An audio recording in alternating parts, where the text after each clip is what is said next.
बहुत समय पहले की बात है। एक गांव में एक किसान रहता था। वह रोज सुबह उठकर दूर झरनों से स्वच्छ पानी लेने जाया करता था। इस काम के लिए वो अपने साथ 2 बड़े घड़े ले जाया करता था, जिन्हें वह डंडे में बांधकर अपने कंधे पर दोनों ओर लटका लेता था। उनमें से एक घड़ा कहीं से फूटा हुआ था और दूसरा बिल्कुल सही था। इस वजह से रोज घर पहुंचते पहुंचते किसान के पास 1.5 घड़ा पानी ही बच पाता था। ऐसे 2 सालों से चल रहा था। सही घड़े को इस बात का घमंड था कि वो पूरा का पूरा पानी घर पहुंचाता है और उसके अंदर कोई कमी नहीं है। वहीं दूसरी तरफ फूटा घड़ा इस बात से शर्मिंदा रहता था कि वो आधा पानी ही घर तक पहुंचा पाता है। तो किसान की मेहनत बेकार चली जाती है।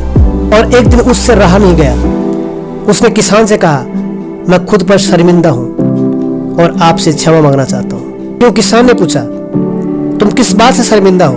फूटे घड़े ने दुखी होते हुए कहा, शायद आप नहीं जानते, पर मैं एक जगह से फूटा हुआ हूं और पिछले 2 सालों से मुझे जितना पानी घर पहुंचाना चाहिए था, बस उसका आधा ही पहुंचा पाया हूं। मेरे अंदर एक बहुत बड़ी कमी है और इस वजह से आपकी मेहनत बर्बाद होती रही है। किसान को घड़े की बात सुनकर थोड़ा दुख हुआ और वह बोला, कोई बात नहीं, मैं चाहता हूं कि आज लौटते वक्त तुम रास्ते में पड़ने वाले सुंदर फूलों को देखो। घड़े ने वैसा ही किया। वह रास्ते पर सुंदर फूलों को देखता आया। ऐसे करने से उसकी उदासी कुछ दूर हुई, पर घर पहुंचते पहुंचते फिर उसके अंदर से आधा पानी गिर चुका था। वो मायूस हो गया और किसान से क्षमा मांगने लगा। किसान बोला, शायद तुमने ध्यान नहीं दिया, पूरे रास्ते में जितने भी फूल थे वो सब तुम्हारी तरफ ही थे। सही घड़े की तरफ एक भी फूल नहीं था।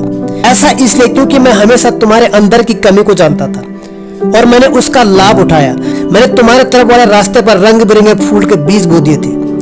तुम रोज थोड़ा थोड़ा करके उन्हें सींचते रहे और पूरे रास्तों को इतना खूबसूरत बना दिया। आज तुम्हारी वजह से ही मैं इन फूलों को भगवान को अर्पित कर पाता हूँ और अपना घर सुंदर बना पाता हूँ। तुम ही सोचो, अगर तुम जैसे हो वैसे नहीं होते तो भला क्या सब कुछ कर पाता। दोस्तों, निष्कर्ष, हम सभी के अंदर कोई ना कोई कमी होती है, पर यही कमियां हमें अनोखा बनाती है।